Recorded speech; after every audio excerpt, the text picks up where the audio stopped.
Praise the lord. August 15వ తేదీ 2025. ఈరోజు దేవుని వాగ్దానము. సహోదరులారా, మీరు స్వతంత్రులుగా ఉండుటకు పిలువబడితిరి.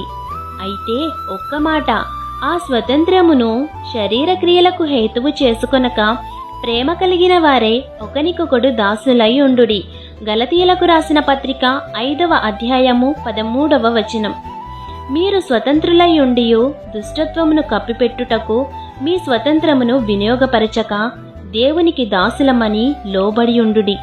ఇతరుల పట్ల న్యాయమైన ప్రవర్తన కలిగి సత్యమును ప్రేమించి మిమ్మును మీరు తగ్గించుకొనున్నట్లయితే న్యాయము తీర్పు తీర్చు దేవుడే మీకు తోడయ్యుండి అన్నింటిలో మీకు జయమునిస్తారు. సాత్వికులు ధన్యులు, వారు భూలోకమును స్వతంత్రించుకొందురు. కాబట్టి న్యాయమైన ప్రవర్తన కలిగి దేవుని యొక్క దీవెనలు మీరు పొందుకోవాలని ఆశిస్తూ దేవుని సువార్త పరిచర్యలో మీ సహోదరి. ఆమెన్. God bless you.